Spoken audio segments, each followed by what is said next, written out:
Hi everyone, we're back with another episode on Off the Record with Saman.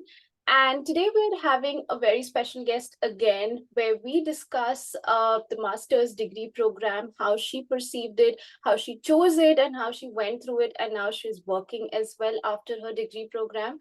So we would be walking down with the master's program that Ananya did with Duke University. And any questions that you have, you can reach out to her later. But yeah, before we start, I really would like to welcome Ananya on this podcast episode that she agreed upon to. And we're really happy and we appreciate it that you're ready to share your instances and experiences with everyone here. So, on to you to introduce yourself. Where are you from? What college you went to? Where are you right now? What program you did? And yeah, off to you. First of all, thank you so much for inviting me for this podcast. I do understand the importance of these podcasts, gathering this information while you are choosing your universities. And so I wanted to be a part of it. Um, my name is Ananya Rai Chowdhury, and I did my undergrad, that is BTech, Bachelor's in Technology in Engineering and Management in India. Um, After completing my undergrad, I was working in Accenture as application development analyst. And this is during that time that I realized, okay, like I want to go into product management. I was working with the product owners. I was kind of involved in like writing user stories and kind of the work that the product managers do. And I felt like I had more passion towards that line rather than, coding and engineering stuff. So that's when I did a bit of research and I found some common people who from other universities in India who made it to Duke University and other like Purdue, CMU, all of those universities. And I did my research, and Duke aligned with my interest and what I wanted from this program. And I would say Duke was kind of my dream university. And I was really happy to get into the master's in engineering management program. And yeah, I graduated in December 2023. Right now, I am working as an associate product manager in my current organization. So, yeah, that's the introduction. I really get excited when I hear people talking about that the degree that they graduated with from the college. That's their dream university. That's like the best part that you were able to complete that, be part of that institution, and so happy about completing that dream. So I really wanted to congratulate you on your graduation, and now you're working full fledged. So just moving to the main question, how is like life after being a student, now being a corporate girl? How does it feel? Like, do you miss out on things? You do miss out on the free food that I that agree. that you used to get in your university. The concerts and everything. I mean, the events. I work remotely, as in like I'm always inside my house right now working, and I do not go out a lot. So those events at Duke used to like kind of push you, like to maintain your social life, to maintain your academics and like balance both of them. But right now, I feel like it's more like working and working, where I am not giving myself enough time to enjoy the other parts of life. So yeah, I regret that. And of course, like Duke campus is something I loved. And yeah, I just miss the campus view a lot.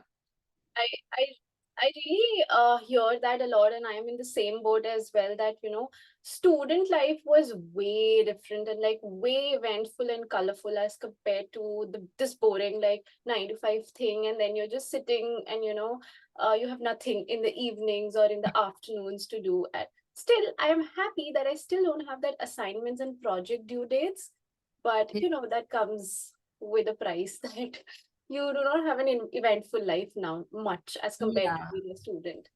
But I kind of enjoyed those assignments and projects because so in our like engineering management program, most of them used to be team projects, and you would decide, brainstorm, and work on those projects, and it would be so much fun. But right now I think I kind of miss that too, honestly. Like, I didn't think I would miss that, those assignments, and the panic you get at 11:59 p.m.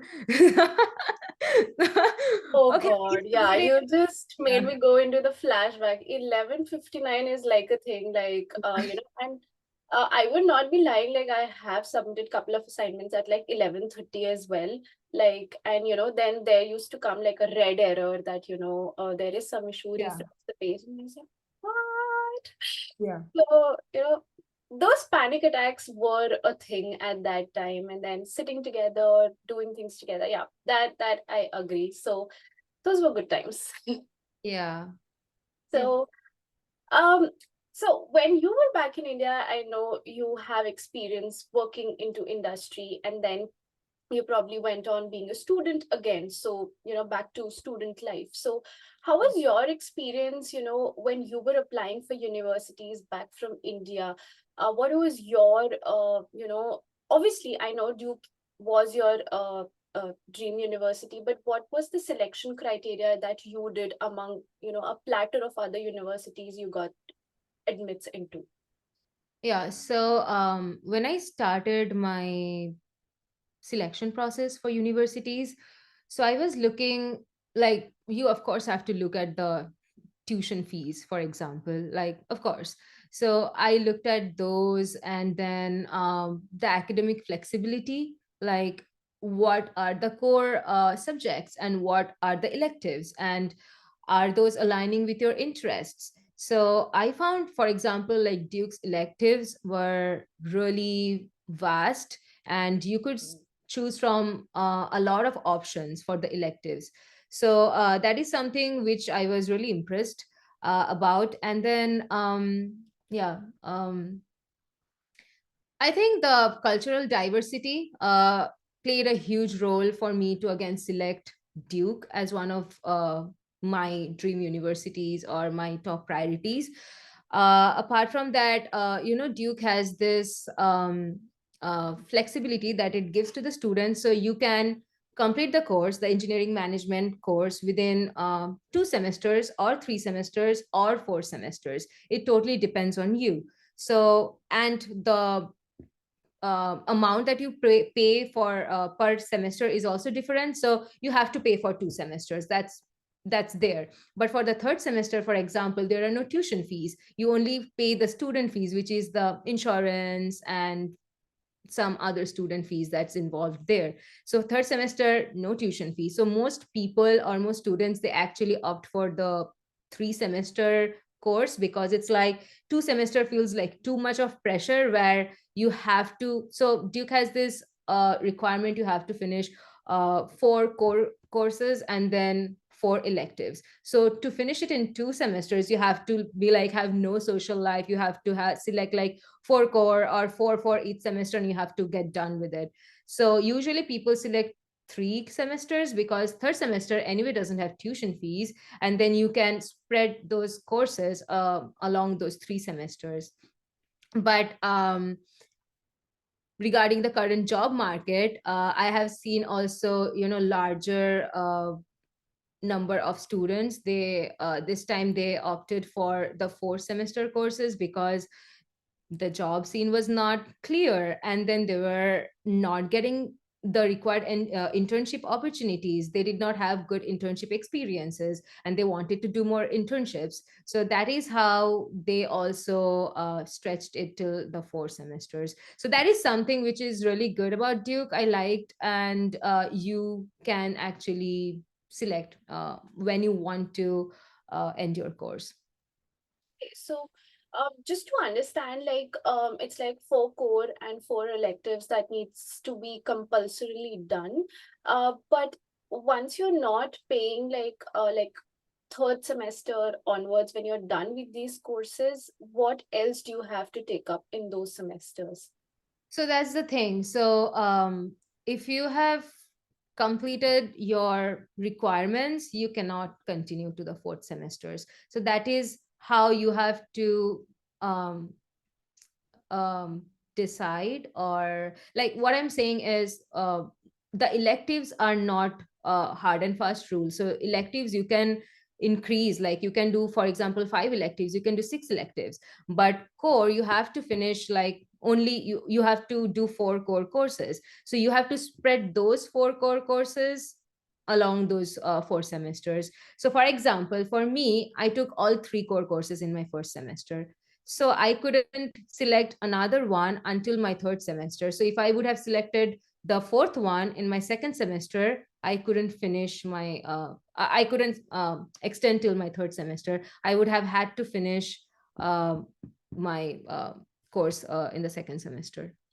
Got it. So like that flexibility, like you have to like choose it for yourself, and how does it works for yourself. Oh, Yeah.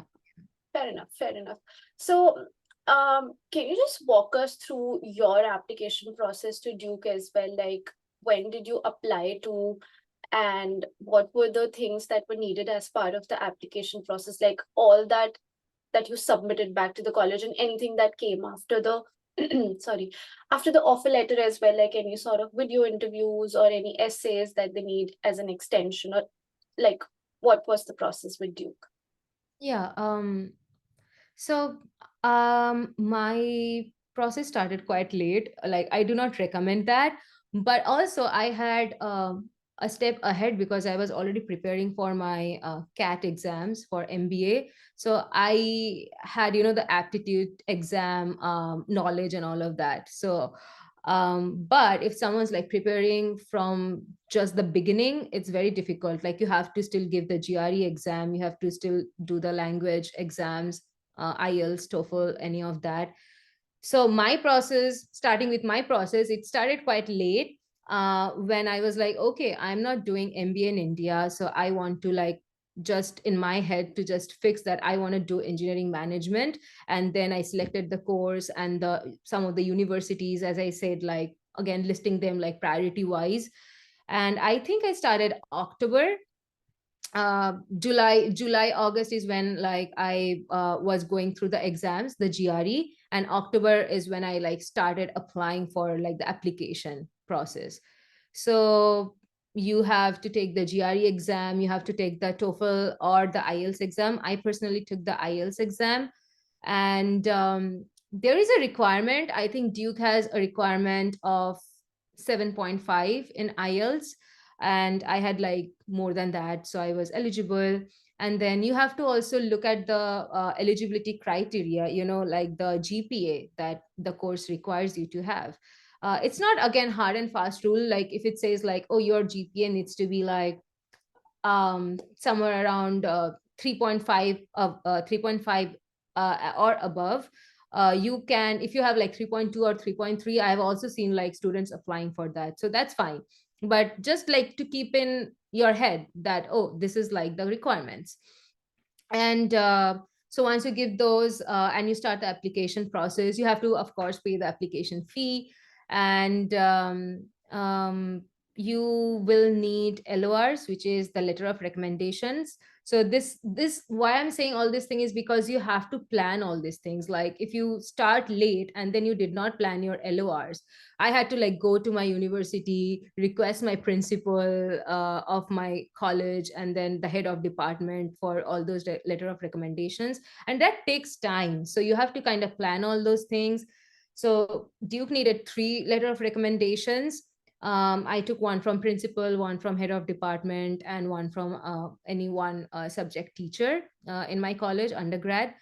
And then you have to write the statement of purpose, the SOP. And this is something I want to talk a bit about. So I've seen like some people just writing their what they have accomplished, what they have achieved in their lives. And it's like it's not to show that your academic achievements or what you have done in life only. It also should like give an idea of why you want to go to Duke, or why is that passion, why, what value does Duke bring in your life, or how is it changing you as a person. So I've seen like SOPs where students have mentioned a bit of like given a personal touch, or uh, kind of opened their hearts about why they want to come into Duke. Those kind of got more attention. So yeah, so SOPs and LORs, CVs, you have to submit your CVs, and yeah, I think that's all that I can remember. um Essays, so Duke had, so the process also changes. So during my time they also had some questions, as in, tell me something about Duke which you are too excited about, or something particular about this course which you know and you look forward to achieve from this course. So those, and they would mention like the limitations of the words that you can use for those answers. So you have to like mention those, write those answers, and submit that. That's the process for the application.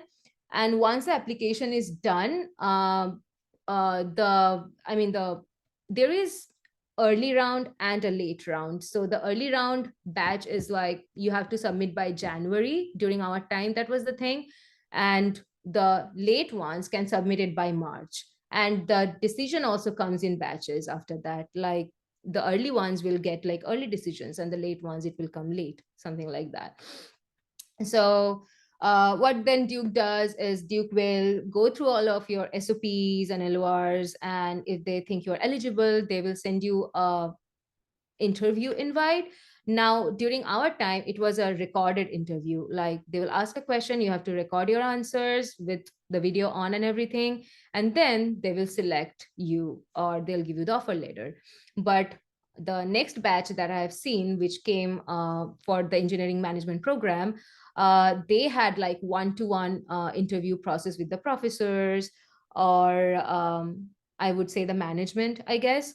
So that was the next batch that I saw. And then the next batch, like this year, the people that are coming, the process was a bit more different. Like this year, the alumni, uh, the people that just graduated or graduated within a few years, they were taking the first round of interviews, just to see whether it's a good fit, or just to give a feedback to the management that, okay, like, yeah, I feel they are ready for Duke. So the alumni were taking the or give I won't say giving decisions, but like giving the feedback, the first round feedback. So, and from there the management takes on the process. So it changes every year, I have seen. So it's best to just like go to the website and check the what are the application requirements. Like thank you for sharing that, because it's quite like aligned, and it's properly like done through, where every profile is being better checked and seen. And it's more of what you said was like a whole package that they see. It's not just the academic accomplishments or achievements that you have done, but it's more of you do need to have, like, it's just not all work and no play. So that's there, and that I've seen majorly missing with a lot of students coming in. They just think like having a good GPA and a good academic background would let them in, but you really need to be an all-rounder. So that's there. One thing that I wanted to ask, like, Ananya, is this degree program like just starts in fall, or it starts in like starts with another time as well, like maybe a spring course as well, or it's just starts in fall? No, it Duke has for the engineering management program, they have a spring batch as well. But uh, after COVID, just after COVID, like our batch, because of COVID and other factors, a lot of people they deferred it to the next semester or the fall batch. So that's how our fall batch, for example, like the usually the student number for the program engineering management program is limited to 150-ish, but during our time it was 230 plus, for example. So that's when they had to like, and then the current job market, and so combining all of these factors, I think they decided that they are going to cancel one of the spring semesters and or the spring batches. And I think one of the spring batches in between that was not that was cancelled. But overall, I think there is a spring batch, yeah, but it is like condition based, where during that particular year it was not done, but usually I think they would do it. Got it, got it. So it's like flexible for you to come either in fall or spring, depending on when did you like what for what batch did you apply the application for? Yeah, yeah. That's good. One thing more is you mentioned like a range for the test score, that is IELTS, that was having a band of 7.5. Would you like to share like what is the selection range for the GRE score for this particular program? Like what score do they expect? Like if you can give us a range as well, that would help. Like something under this range would be a good score for this degree program. I honestly do not remember the GRE range, but it was written. So that's why I'm saying like it was written in the requirement. And during our time, for example, it was like I, for example, did not submit the GRE scores because mine were not the best one.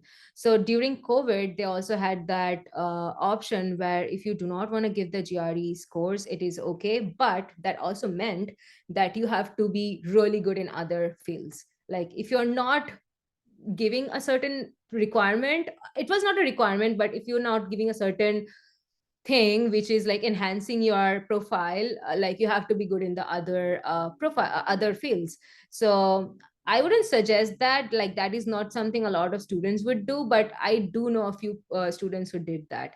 So I did not submit my GRE scores.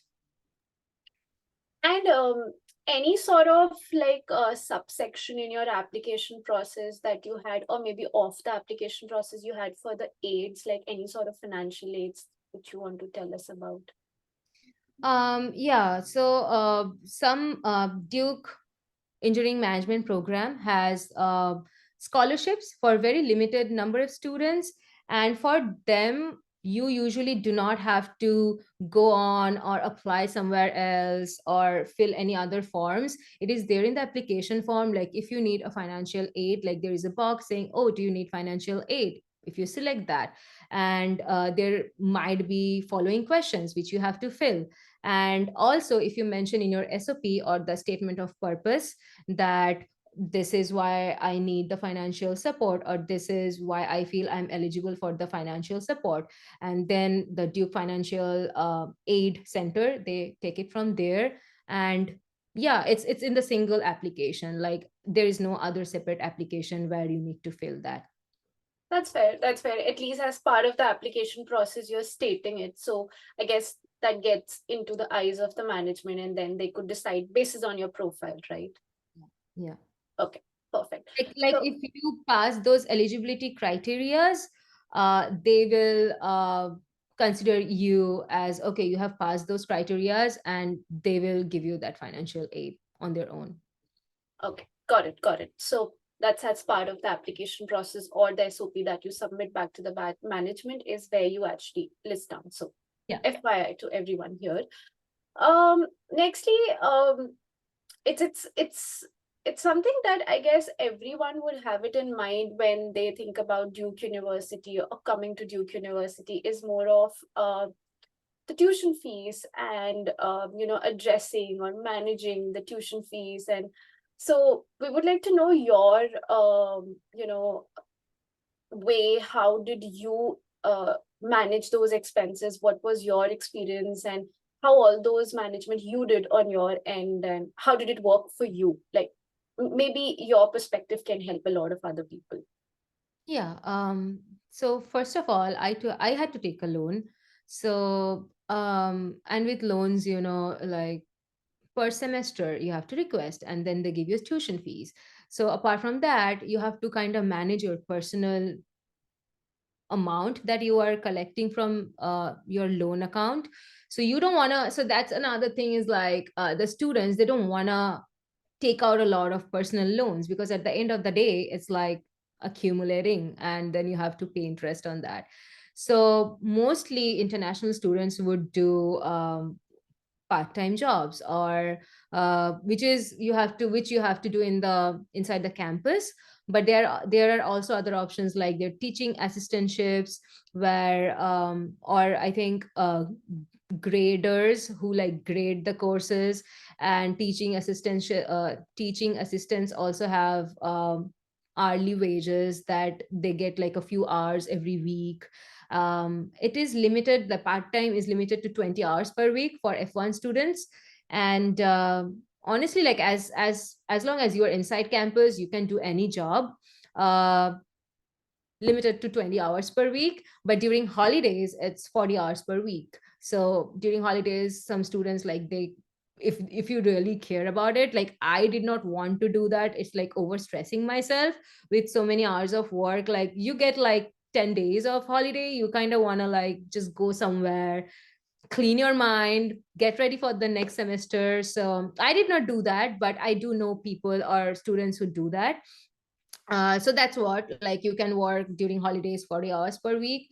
And managing expenses, personally I would say I am a minimalist kind of girl, like when I'm a student.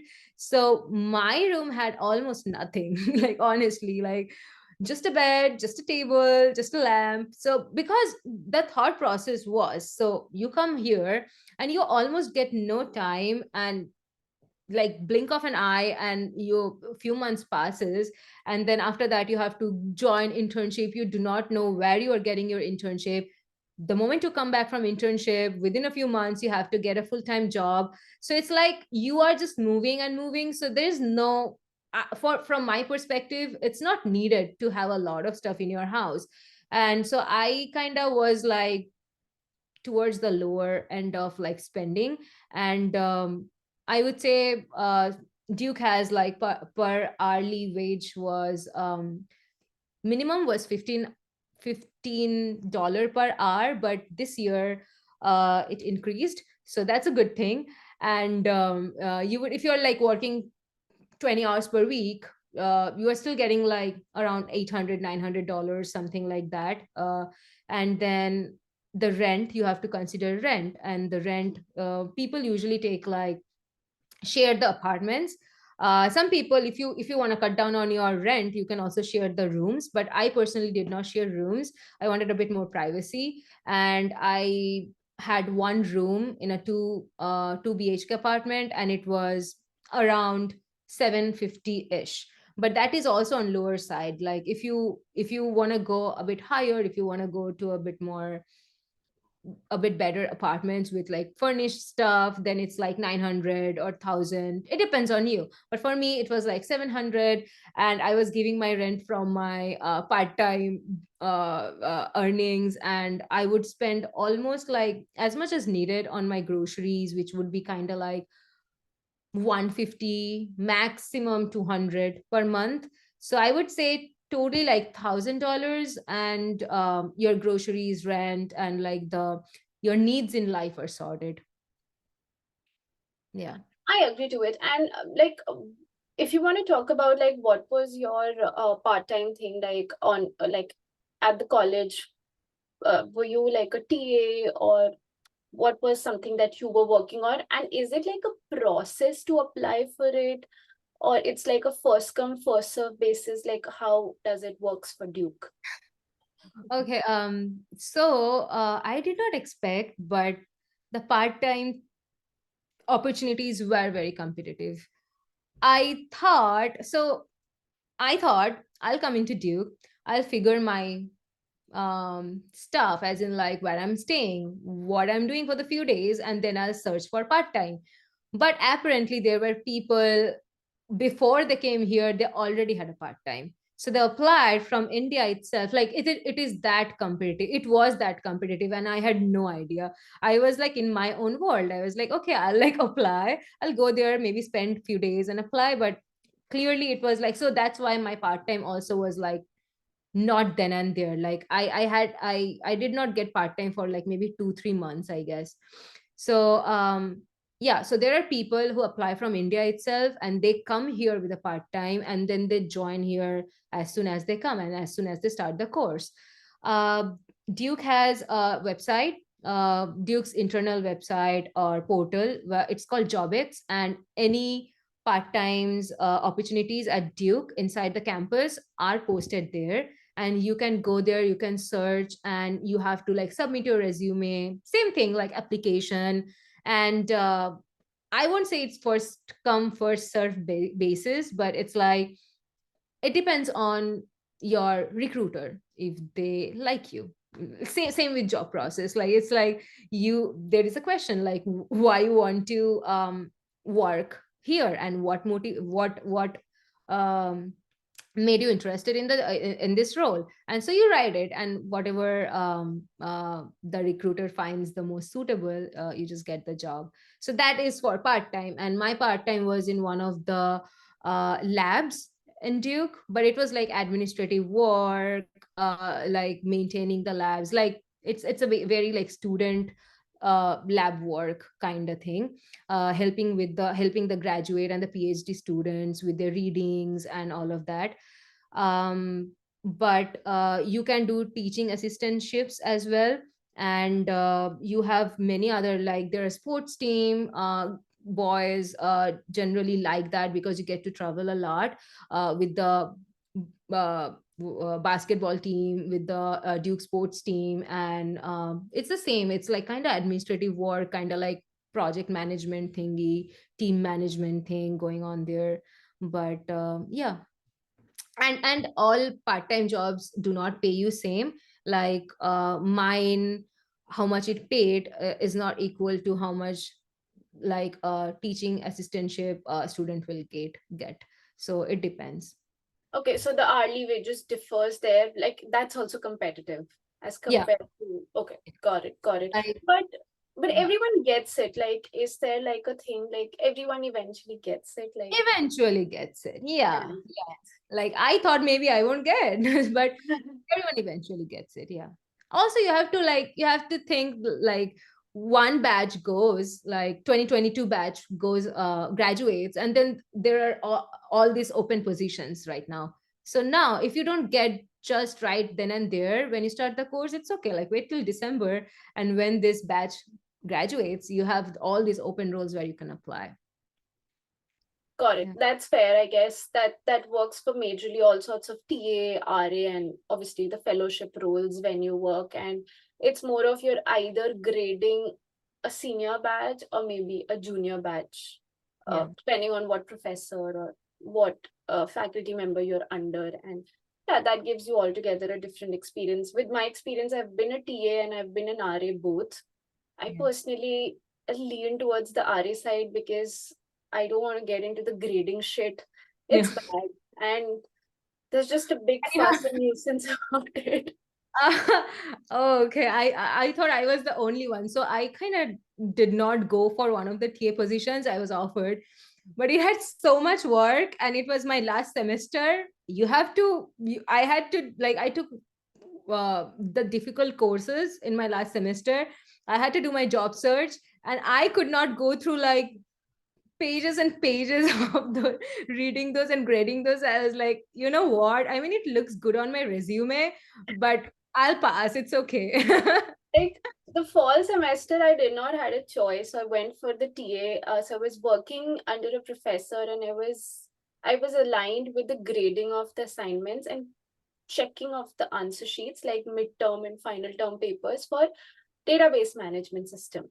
And that is something like there's no gray area in that subject. It's either black or white. There's nothing in between. Like that's the you have to create a query or you have to tell the command name. That's it. Like if it's drop table, it's drop table. If it's delete table, it's delete. Like there's just one answer to it. Oh my god, I saw really students having a hang on my grades and all those marks that I gave, and they were like, Someone, I really want you to check this answer for us. What is wrong with this? What is incomplete? And I was like, I also have an answer key. Like I have to strictly follow that one. And please walk up to the professor. Don't make me the bad person here. I was like all done through in the fall semester, and I request, like I was working under the same professor, and I just asked her, like, can I just work on a couple of research projects that you have that you're working on? I'd be really like, I just not told her that I don't want to go do the TA thing, but probably I want to have more exposure, and that's when I got rid of it. Like it's bad, like you be the bad Yeah, person always. And like the class had like good 100 folks. Yeah. So it's like 100 assignments, 100 grading, 100 midterms, 100 final terms. I can't. No, I can't do it. So it's pretty bad when it comes to And TSA. last semester, you don't want to deal with that. Like it's like so many things to do. Like that is, I would say that's the like least important stuff during that time. Yeah. And then, when you're being paid, then you're being actually been monitored for the number of hours you put in. So, they actually check you like, are you giving 20 hours a week? If not, complete it in the next week. So the next week you either do 24 hours or 30 hours to complete the previous week. So I was like, no, I can't do it. It's better I move to the research work. At least I'll be exposed to a lot of other things, new things actually. So yeah, that's there. And I know with my university as well, it was very competitive. Although we got the TA and RShips along with the offer letter, that differs, I guess, from Really? university. Yeah, so we got it along with the like when you apply, you also send up your resume and everything, and that's when they shortlist you and they let you know that you are selected for the TARA ships. But closer to your like coming date when you will come here, we'll let you know like we have paired you up with which professor actually. So probably then the NDAs get signed and everything is done, that we're all good, so that you can apply for all those things on the portal and get paid every month. Yeah. So it wasn't done on an hourly thing in my university. That was the worst part. So they had set up a amount, like that's what they'll give you, and that's what they gave us every month for 20 hours a week. So I'm not sure whether for Duke that's the thing, but I do know for TAs, you get to apply or get chosen for a TA position only if you have like, not only but mostly if you have already if you're done with that course already in the previous semester. So for example, if I want to do a TA under my management teacher, or for the course management, I should have already done the management course in the previous semester, and then now I can show, okay, I have like knowledge of this, and now I'm applying and now I'm eligible. But it does not apply to everything though. So yeah. got it, got it. I guess it differs from university to university, but I've met a couple of folks during this podcast as well, and I did one episode with two folks from Georgia Tech, and they had this thing that if you take TAs and RShips, Yeah. you're actually waived off your fees. So like you pay nothing during like the tuition fees is all waived off. You just pay like the student fees, like the insurance and other miscellaneous things. Oh, The really? entire thing goes off the hook. So like my eyes were this open. I was Yeah, like, yeah. wow, that's amazing. So with my university as well, this was the thing that if you are a TA or an RA, we'll just give you a discount of this much amount to your semester fee. So it was a huge number. So usually folks used to go for it so that they can reduce it, and it used to go off by 50%. So that was the best part. But getting it to $0 was a Yeah. big thing for me to hear from them. And I was really happy like Georgia Tech does this like completely That's good. Yeah. make it zero. Yeah. So I guess it differs how every university has maintained that system of the TAs and RAs, and how you're providing the aids. This is in some forms you're giving help to the students. So okay, that was fruitful to discuss about the application process and everything. Wanted to know more about your visa experience. Like, how did it go for you? What were the challenges for you? I know with Duke University, it's like an easy shot for you during the interview, but how was the process for you? So, okay, let me remember if I remember all the forms correctly. So, the first thing is you get the offer letter, and then, for example, in my case, it was like, so Duke, if I'm very sure, Duke asks like whether you can support your studies, and you have to show, do you have the funds for it? So like if I took a loan, you have to show that, okay, I took a loan, and this is my loan amount, and this, like I'm in a good position basically. And that is when Duke will check everything, all the documents, and it will issue you the I-20 form. And then you have to fill the DS-160, which is the non-immigrant application form, keep the pay receipts, and schedule the interview with the US consulate. That all is like common, general there. But since Duke takes this extra step, to see whether you can support yourself, whether you can support your studies. So that since it is done by Duke, you are kind of grilled a bit less during the interview. So because they also know that, okay, this university, they have done their own check-ins, and she or he is ready. Uh, they can support themselves, and financially there is no problem. So that is done. And then the number of questions that you face during the visa interview is also less in that case. Like during my time, I faced only two questions, like, tell me a bit about your course, like what do you know and what interested you in this course. So I started talking, and it was like within a minute he just stopped, and then the guy was like, the second question was basically, can you support yourself financially? And I was like, yes. And that's all for me. It was all, and it's done, approved. But for example, so that's why, university selections are also very important. So you have to like keep all these things in mind as international students. That does my university do their own research, and do they provide me these advantages? Because I also know a few universities, and I could see when I went for the visa interview, people were grilled like in front of me. And when I saw, like, when I'm saying grilled as in like grilled, like the depth of the questions were like, how much loan did you take, where did you take it from, like number wise, everything. Like I was kind of getting uncomfortable. So so yeah, I mean, I did not had to face any of that. I saw a lot of rejections, which kind of made me a bit anxious that day. But that's I think the advantage that the few universities like Duke, Stanford, and Purdue, they have, like, where they do their own research, and then when you go there, there are not many questions left for the visa officers to ask you. So it was pretty smooth, honestly. That's really good. Like it's good that you pointed out this thing that Duke has their own step where they actually did all those checks before, so that you're pretty easier in front of the window when you are in front of the visa officer. But can you just let us know, like, when did you receive your offer letter? Like, you were the part of first round, like around what month? uh Um, I think it was April beginning, like okay, maybe 1st April, honestly. okay. Very, very, yeah. Okay, and like, how was your like appointment scheduling? Like, was it easy for you, or like it took you a couple of weeks to get an appointment at the consulate office?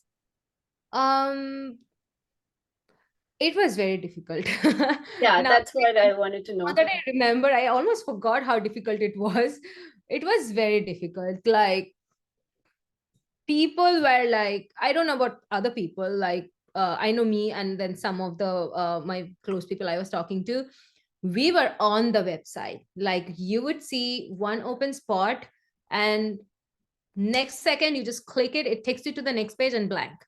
So, like, I actually used some of the tools that are available in Yeah. on internet, where you can like send alerts to yourself. And I would get those alerts, and I'd be like, as soon as I'm getting alerts, I'm like, almost like throughout the day I was on that, either via mobile or via laptop. So it was pretty difficult. But I also know of few people who suggested me as well, but luckily I did not have to do that because I could book myself. But people also went with a few consultancies who help you through that. But I'm not sure whether that's the best step that you can take, because at the end of the day, Mhm. they have your credentials. So, Yeah. I mean, it works. Like, I know people for whom it worked, and they actually booked for them, and they could Mhm. go it was hassle free for them. I mean, they were kind of like doing whatever going on with their lives, not having to think about this, Yeah. whereas us, we like entire day we are just looking at that. Mm. So yeah, but it works, but I personally am a very anxious person, so if I'm giving my credentials to someone, I am like, okay, like let me think about that. So I was also in the same boat. Like I got the appointment really like it was more of like I was almost like at the verge of missing my flight day because everything else you plan up and it's just the visa interview and you're just manifesting that everything is all set up. It's just you have to anyways got get that approval from the visa officer. So I got my appointment at 4 in the morning, like 4 in the morning as per Indian Standard Time, and that's when I just rushed in, booked it, and I was all good that okay, cool, chill. I got the appointment, this and that. But yeah, there was the option of agents, consultancies, and everything, and I was a little skeptical. The sharing of credential was still secondary for me. The money mattered more to me because I was anyways putting in a lot of money in the process and everything that has been through. So I was like, this is the least I can do. If this much we have done, I can book an appointment for myself. Like, what else can go wrong? Like, I'll not go. That would be the last thing. I was like, I can't pay a lot because I was supposed to come in August and I got my offer letter in June. So I just had like a month and a half. So I was like, let's see, let's just see how much water am I into. And I just took it on myself, like, let it be. I'll just do it. If not, I'll go next year, I'll get it deferred. But I'm not paying more. And they took, like, they charged like good amount of 15, 20,000 as well. oh yeah, oh yeah. And they just say whatever amount. Like Yeah. there is no justification, like whatever, because they know how desperate you are at that point. So Like, the first question they ask is like, when is your flight? And yeah. that's when you tell them, like, this is my flight. And there's like, okay, there's just 45 days or 50 days. So they like, they charge us for that. So I was like, it's easier. I know a lot of people take it. It's not a wrong mode of thing, but it's just something just did not maybe work for the both of us. That's what we want to put it out as. Also, another thing was scheduling the flights. I could not, because everything was so uncertain.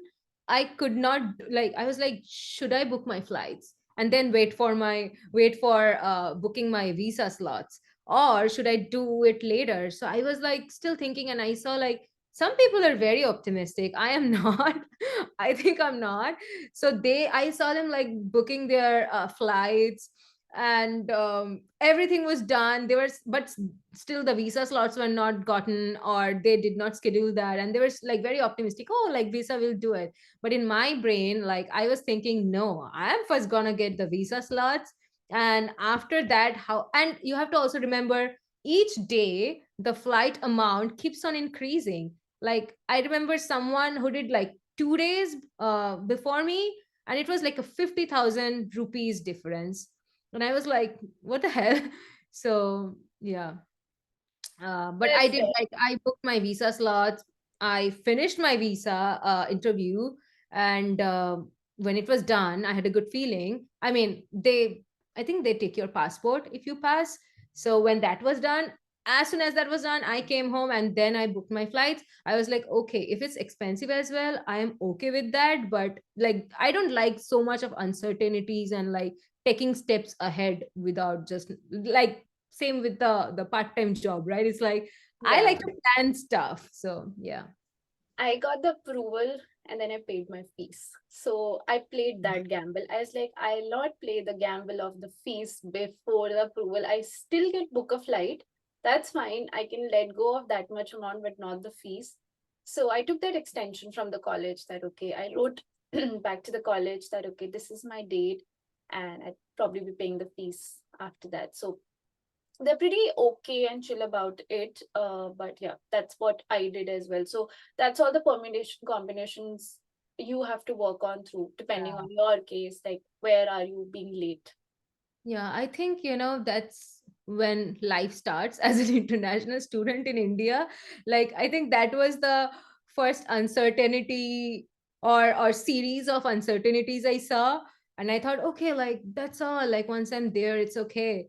And you don't know, it just keeps on continuing. Like it keeps on continuing It for will us. not stop. Like Yeah. we're working now after being students, it will not stop because Like one or right the now other. also we have stuff with visas and everything, renewals, this, that.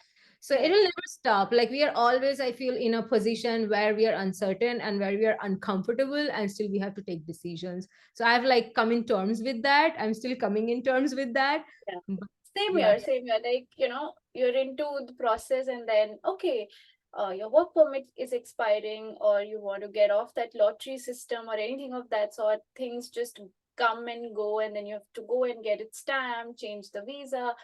So, be ready, like get like a good book folder where you can keep all of your documents because they'll not stop coming Yeah, up. yeah, and that is something someone who lives here, they told me that Yes, as an international keep student. a Yeah. record of everything, Yep. everything, because once like you won't even know.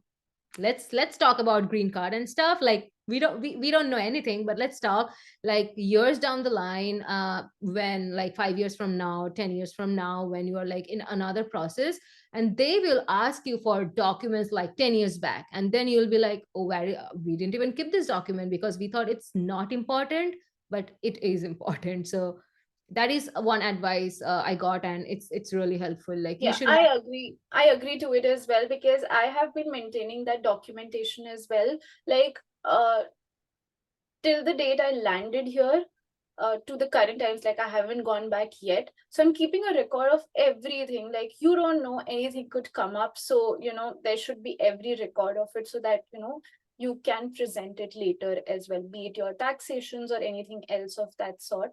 Everything, keep a record of everything. Not trying to scare you all off, but it's good just to keep a record. And it's anyways you're on visa, so you Yeah, are entitled to present all those records one day at a time. yeah, Okay. So that's more of, we understood like the before the party begins things, that what all you prepped up to be part of Duke. And now, all visa thing done, everything done, and you're packed up to come to the university, explore the new city. So uh just in brief, tell us like, how was your transition process? How was it like the first couple of weeks when you came here, um, from India to US?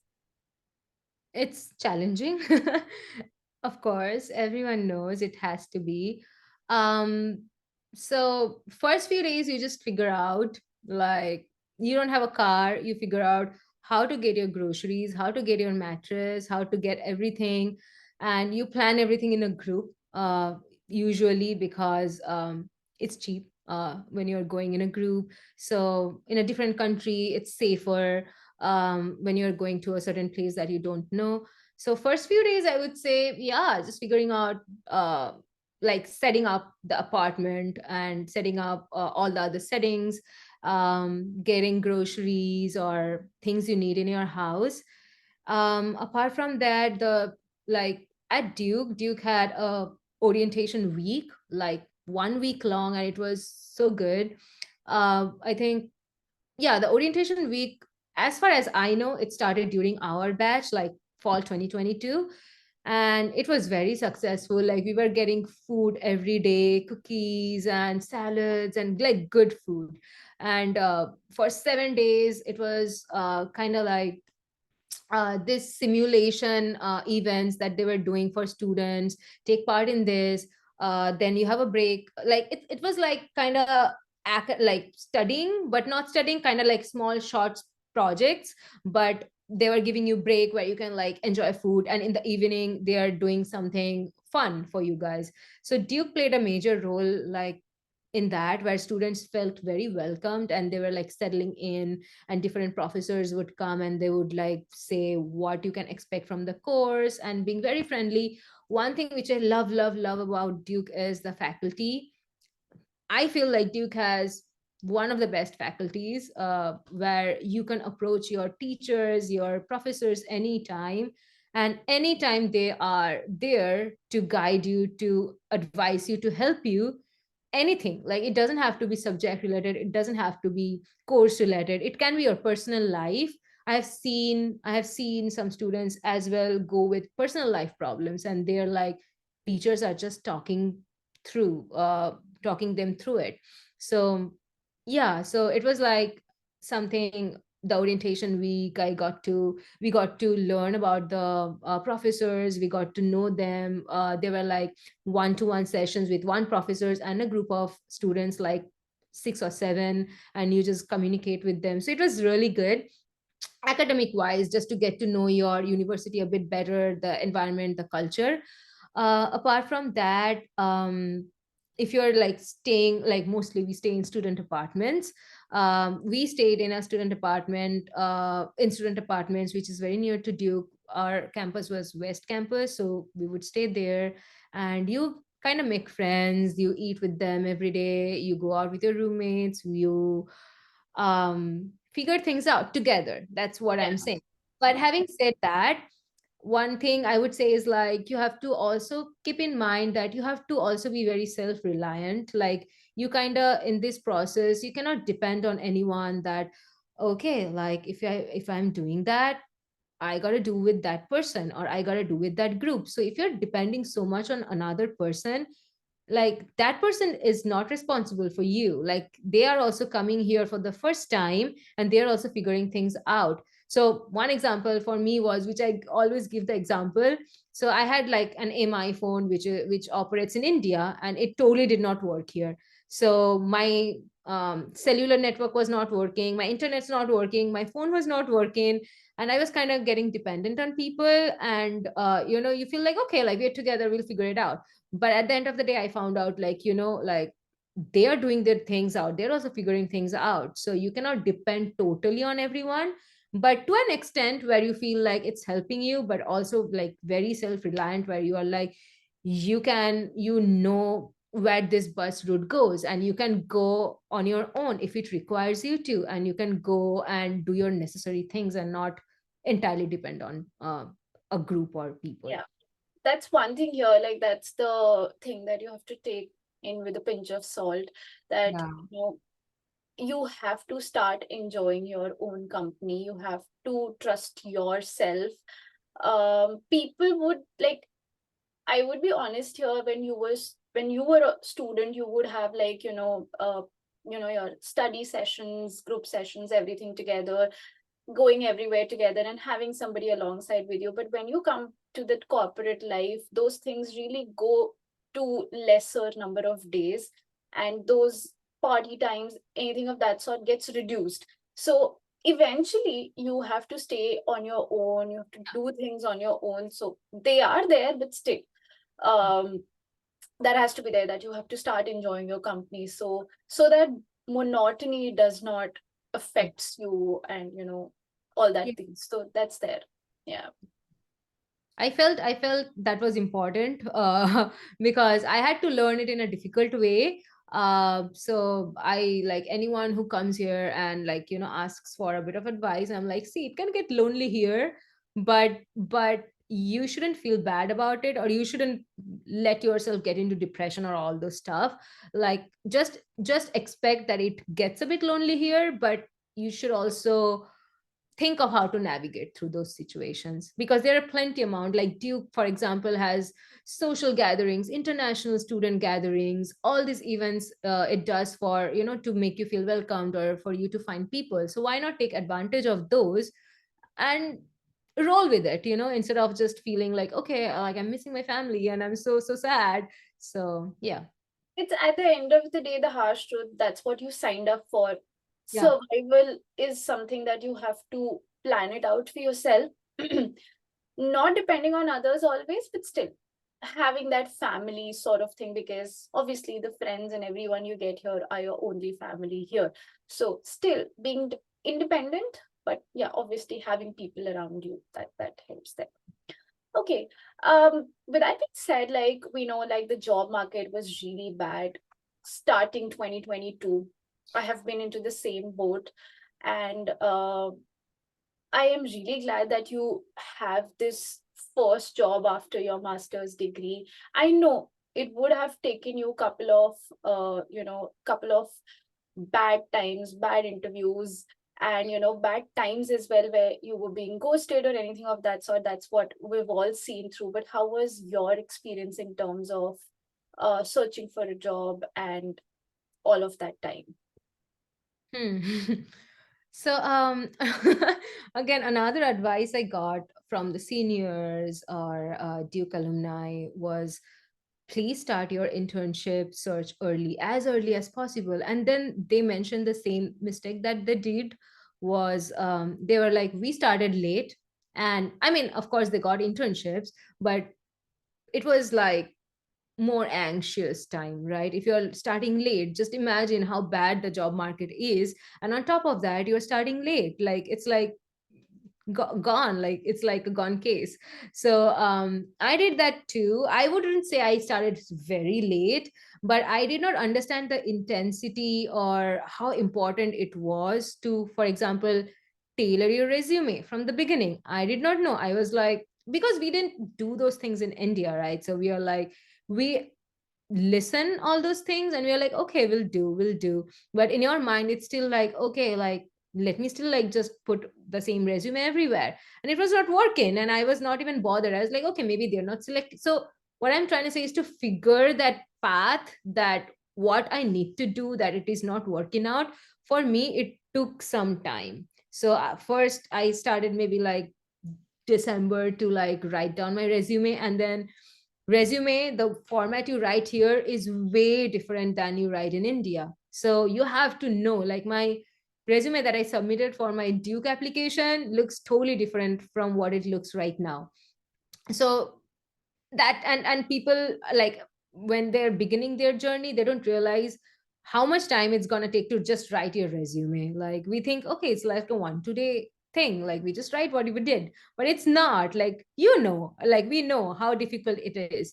So December, I'm like writing resume, not getting offers, and then no interviews. And I'm like, at this point, February, I'm like kind of getting like anxious. I'm like, what's happening? Because now you see students who got an internship, they are like posting in the group that, hey, like, this, I'm moving here, is anyone moving to this city with me? So it's like, it makes you more anxious when you know you are not getting any interviews, and then people are there who have their internship offer in their hand.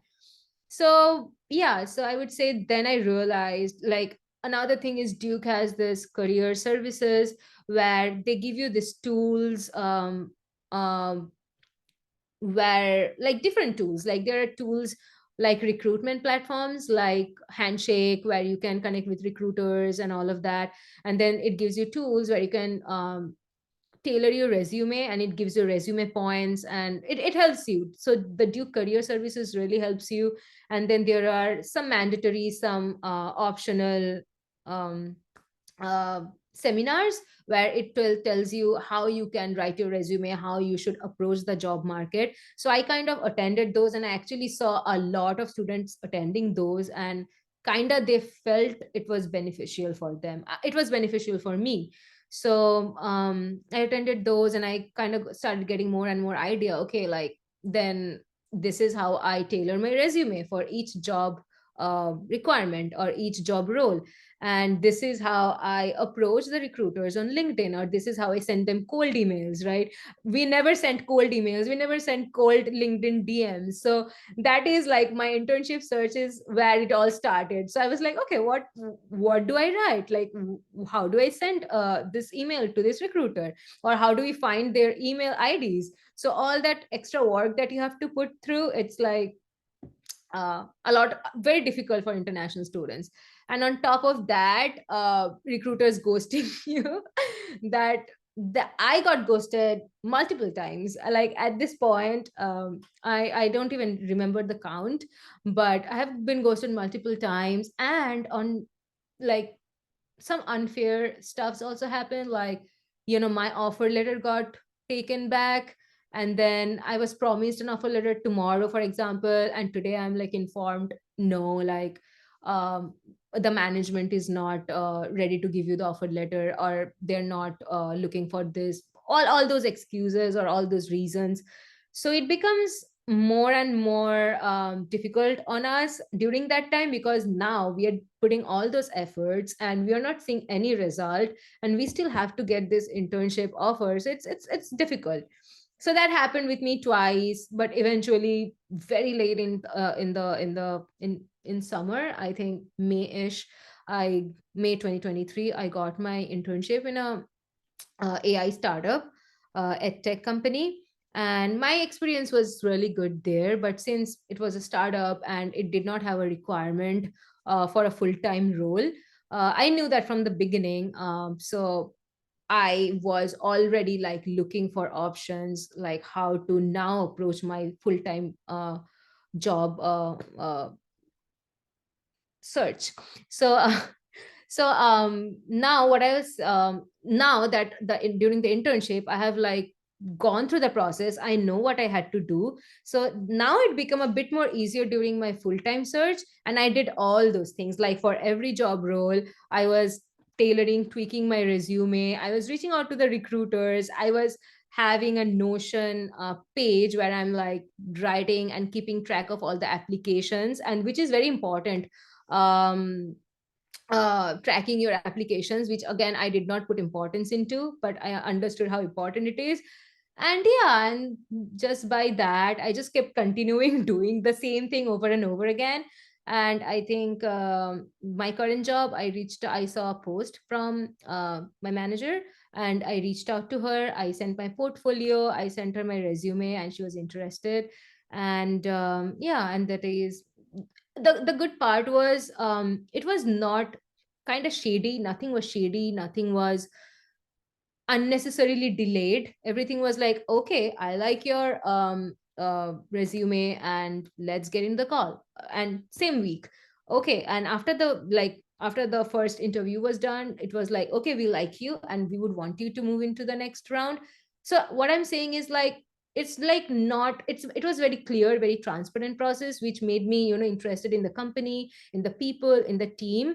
And while they were like figuring out after the final interview like their own stuff, she was like communicating with me throughout the process. And you get anxious, right? So like if I was not getting reply, I would like again after 2 days text her. And then she was like, Ananya, I'm not ghosting you, I am here, and we are still figuring that out. So do not think like I didn't even mention that. But the good part is they understand, like she understood, or your manager, if they understand that you feel like you might be ghosted or that, and they're like taking active actions to not make you feel that way. I found like I felt very good about the team, and till date I feel very good about the team.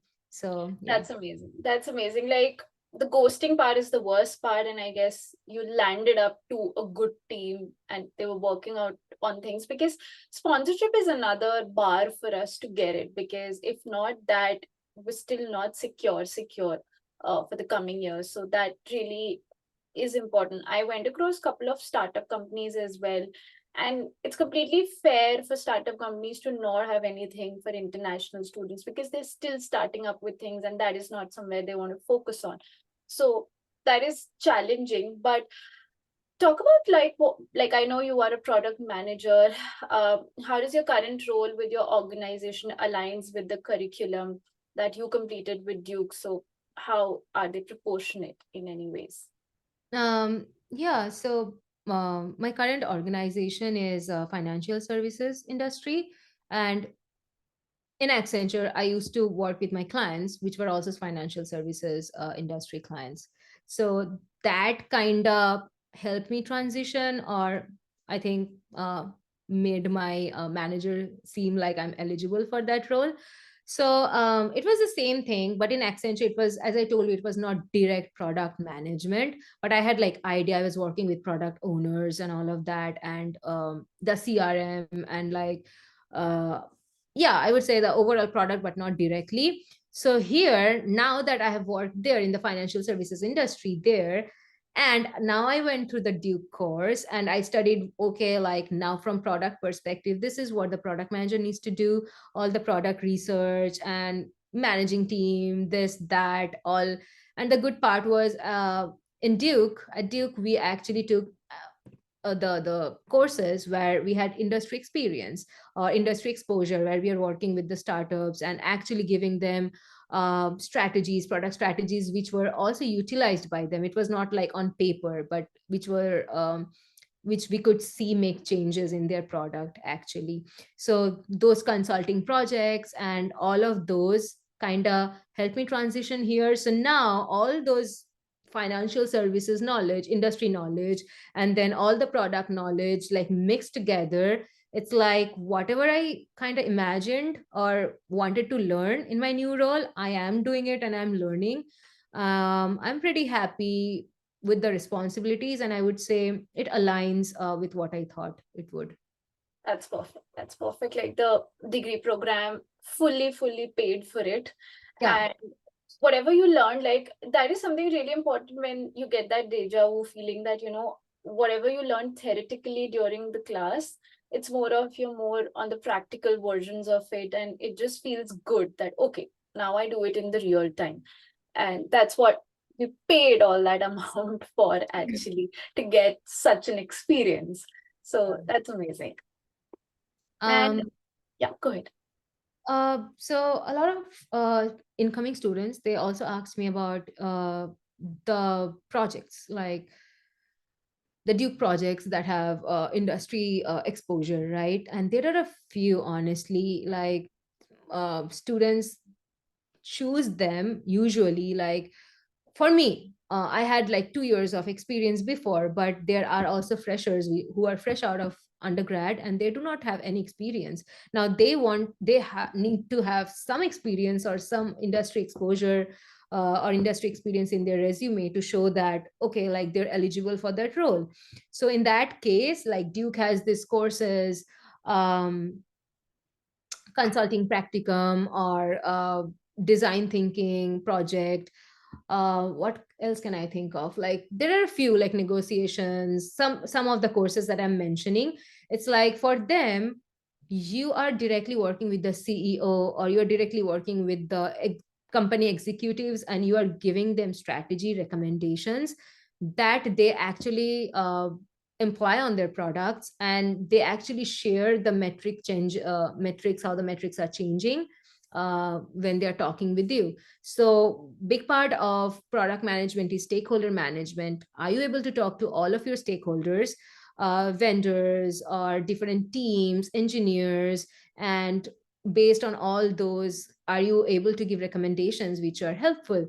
And Duke projects and these projects, while working with the CEOs and while working with the company executives, it gives you so much of those knowledge, because now you know how what is going on in a CEO's mind. You know what they're thinking of.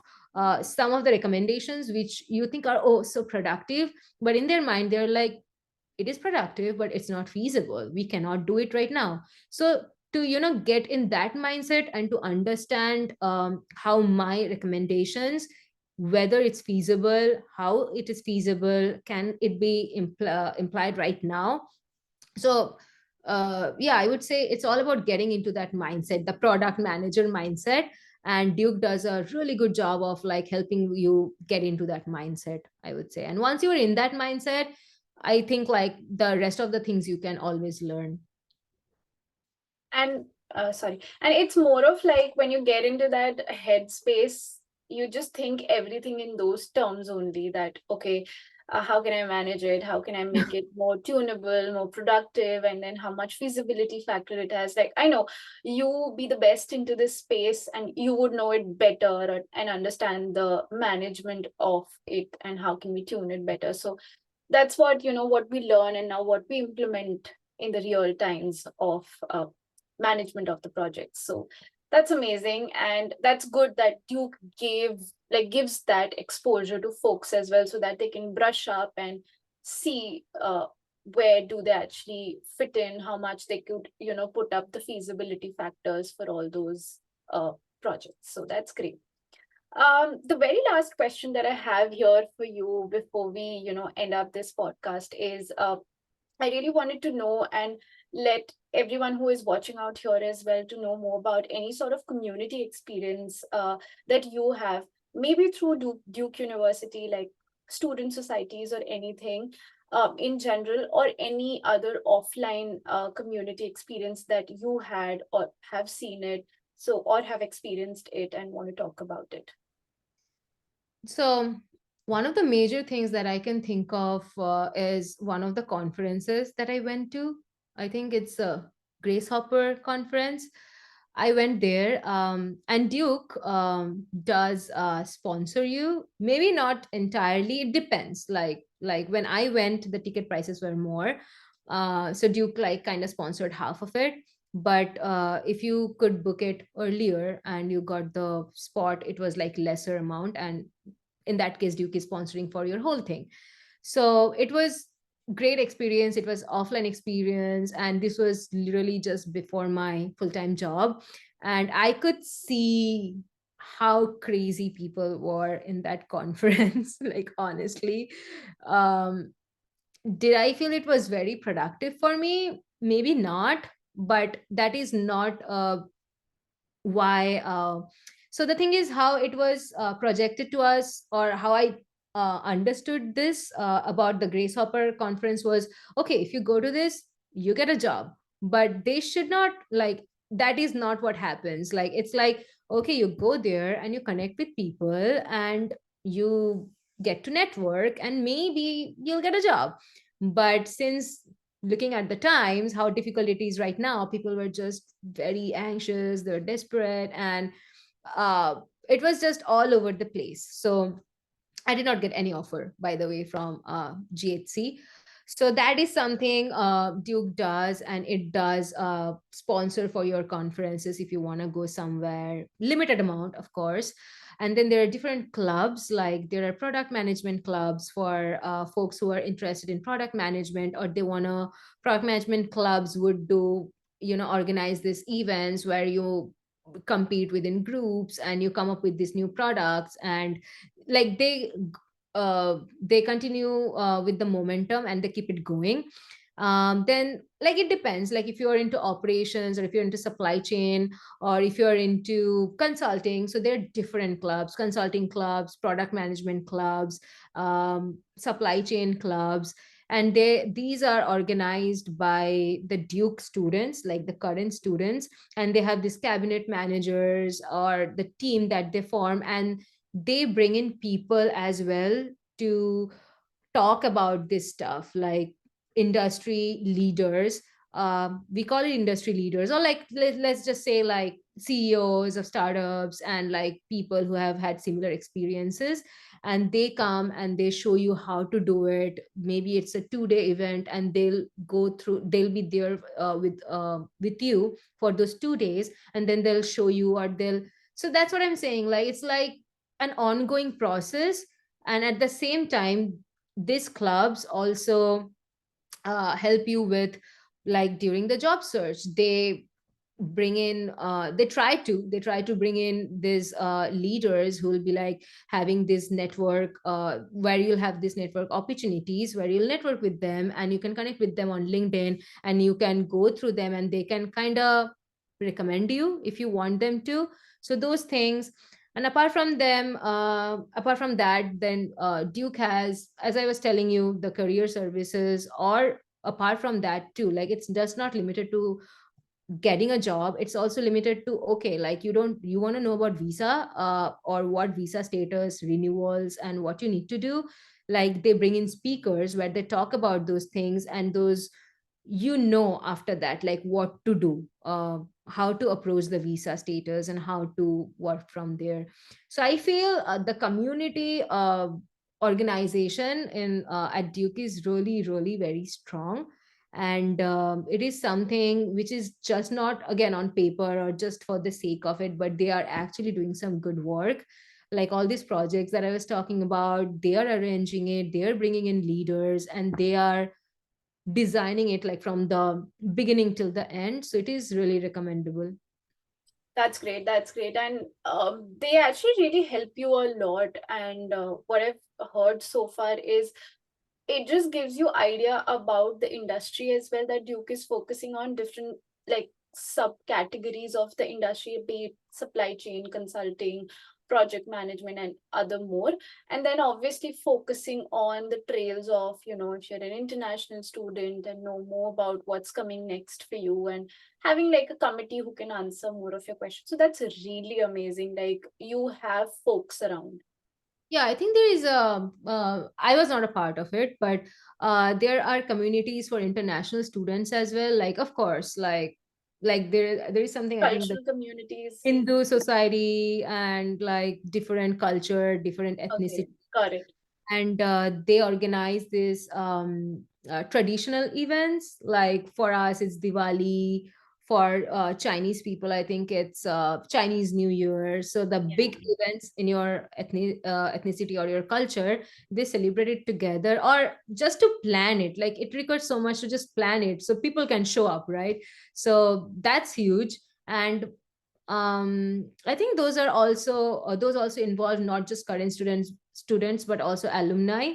So alumni for like years, they have been like involved in that process, which makes it like cool. Like, there's Diwali in your college and you can like dance, there's Garba. So it's just fun. They just make it more fun. It's nice. I really like when colleges have, like my college also has those societies, and it just makes you more closer to your culture, to your country, and maybe you're not missing out on things. Yeah. Um, so it just makes you feel more welcomed and inclusive there, where you can be part of such Yeah. societies and obviously learn and network, and you don't know how you can stumble upon folks and Yeah. get something on your hands, maybe a job or maybe a good connection for life. Yeah.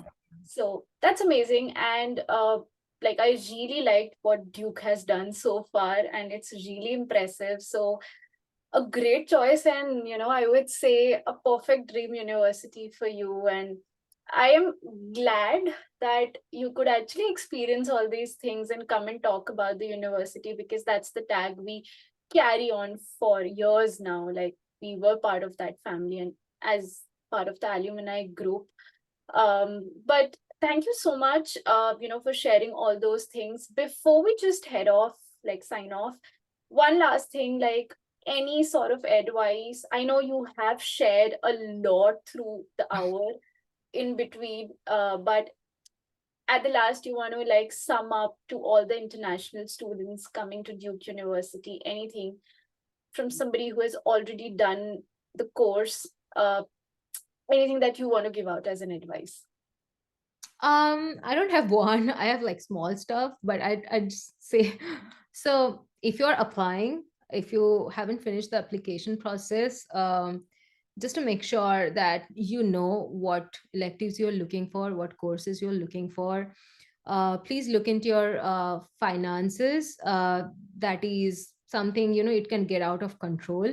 And if you do not manage them, so that is something, of course, like that is, if I don't say also, it's like something general they'll anyway look into. And then once you are here, as I was telling, like studies will go on. Just like apart from studies, it's very important you take your own time. A lot of people, they kind of tend to burn out because so many things are going on together. So stay calm, and just breathe and just go with the flow, do your projects, like take part in as many team building exercises as you can do, because at the end of the day, it really builds you as a product manager, I would say, if you're like targeting product management. And yeah, apart from that, yeah, I think this too. But academically, if I would have to say something, it's like electives are, they go away very soon. Like there are very some of the hard choices for the electives, which as soon as they come, they go away. Like if you are not selecting it within the given time frame, you cannot select them. And if it's something like it's only available in fall, so if you don't select it this time, and if you are like, for example, planning for 2 semesters, you cannot do that at all. So you have to like wait for the next fall to select those. So as all the alumni say, like plan everything like early. I did not do that. Most of the alumni did not do that, but it's really important. Planning everything, like if you are looking for a part-time job, planning every, like if you can plan it from before.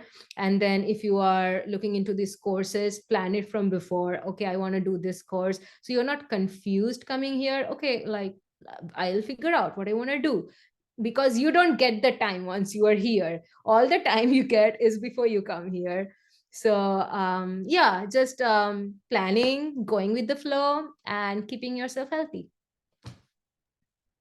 That's like perfect on the lines. And, you know, as part of the degree programs, you have to be like as steady, just on the tip of your toes, that you can't just buy out time on things, because if time goes off, you're done. So it's more of like, do not wait for that 11:59 p.m. Probably get thing done a day before, because with the experiences that we come and share here, it's more of whatever we did not do properly, or maybe did not plan up properly, is something where you can be a step ahead than us, and get better on those things, so that you leave a good trail for others. So you Right. can maybe come up with different issues, and that could go up for the next batch to know, okay, this is something that to note for.